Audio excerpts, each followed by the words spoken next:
Welcome to the Juggling the Chaos of Recovery podcast, where we focus on health, wellness, and overcoming all types of addictions. You're in the right place if you're a mom, dad, friend, sibling, or caregiver who has a loved one who is or was struggling with an eating disorder or any other kind of addiction.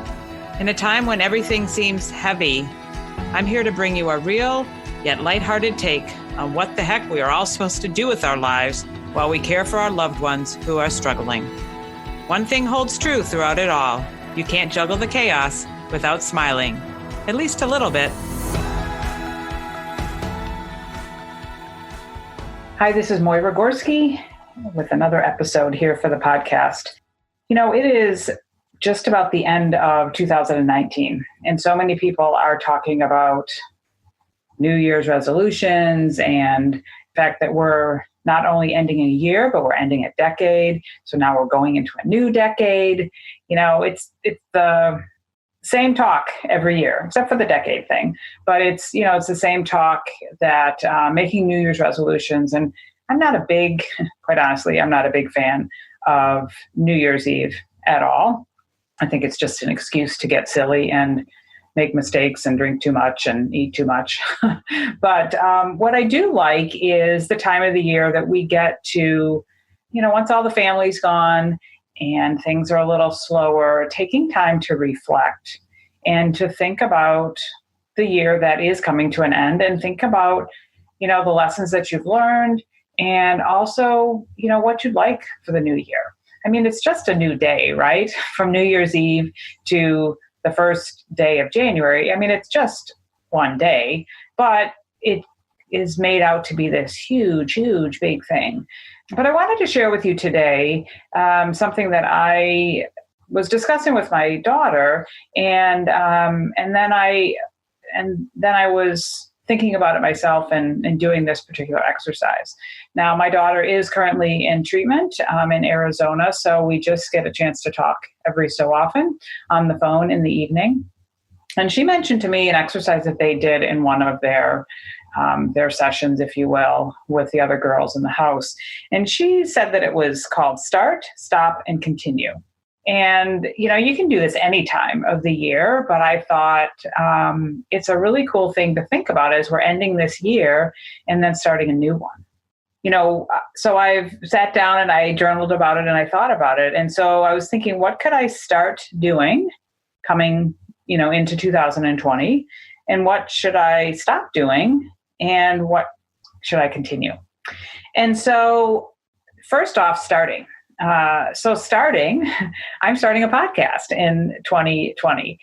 You are most likely listening to this in the new year because even though I'm recording it in 2019, we're still in the process of getting everything together and ready to launch. So that's what I'm starting in 2020. In the new year, I'm starting a podcast.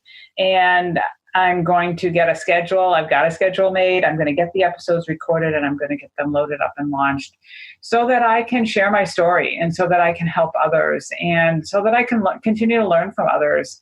This is such a cool platform that I think is still in its infancy. And it's just a great way for anybody to share their story, share what they've learned, teach others, laugh, share, those kind of things. And so I really have felt nudged along in this year, 2019, nudged along that there was a time to start a podcast, to start sharing, sharing my story of being someone who's recovered from her own eating disorder and also been a mother, is a mother and a caregiver for someone who is struggling with an eating disorder herself. And just what I've learned through that process and taking care of myself, putting myself first, and so many things that I'm going to continue to share over the days and the weeks and the months and years ahead with this podcast. So that's what I'm starting in the new year. And I'm super excited about that. And I'm super excited that you're along with me on this journey.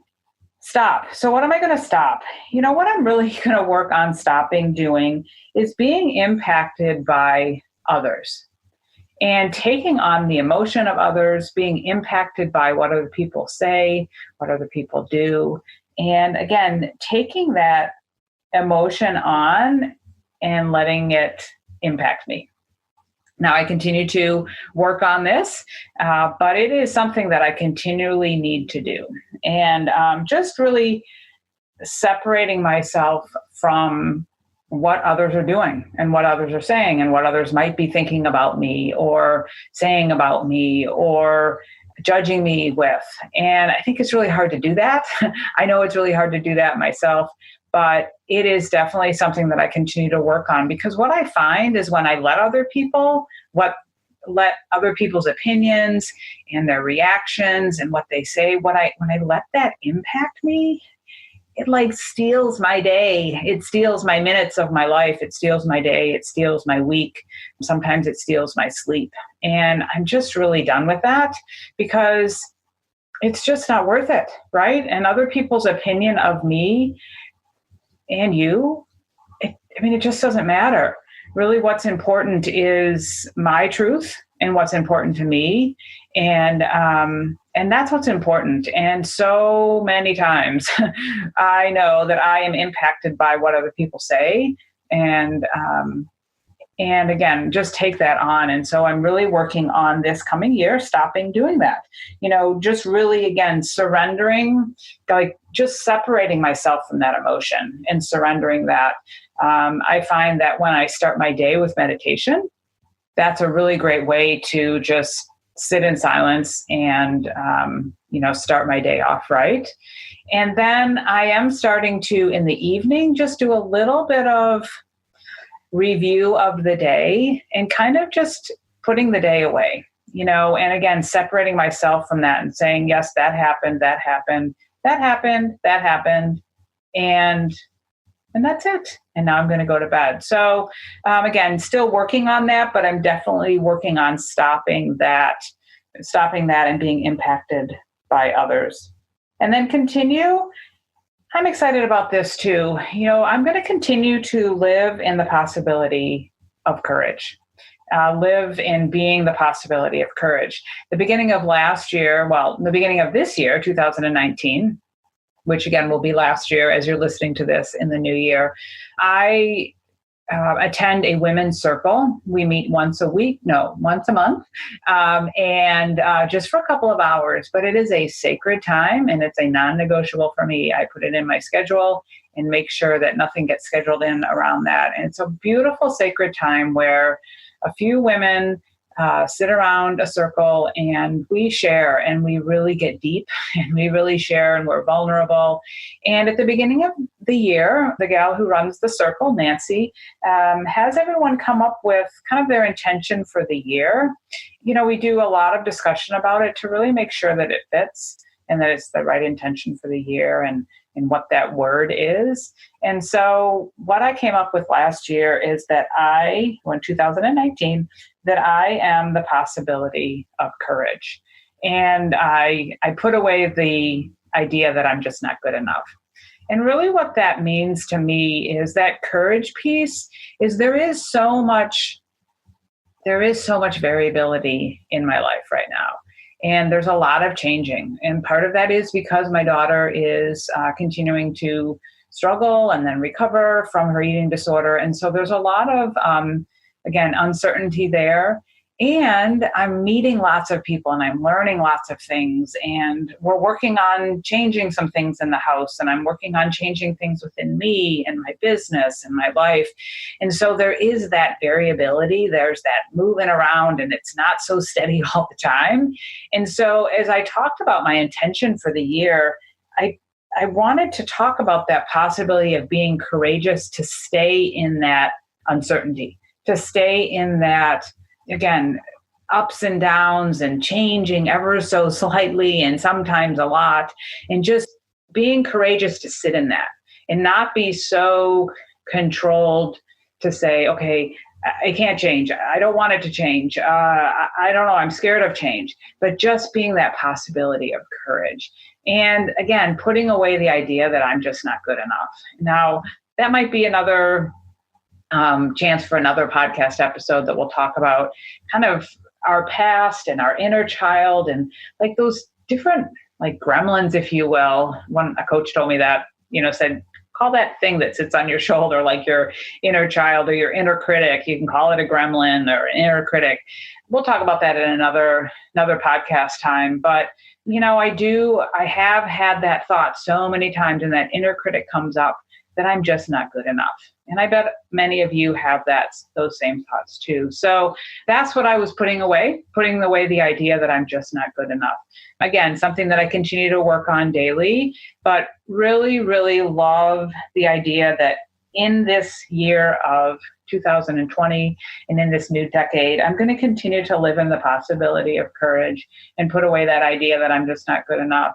I know that the change is good, and being open to different ideas and being open to what the universe brings our way. If it's a new person, if it's a new idea, if it's a new activity, if it's a new book. I've just been really, really fascinated by when I've been open and just been curious and saying, I wonder why, I met this person today, or I wonder why I'm reading this meditation, today from my journal, or, and not being so like I have to know it all, but just again, being curious, like, this is interesting. And I'm just going to be open to discovering what this means. So continuing to live in that possibility of courage that things will continue to change and ebb and flow, and that's all good.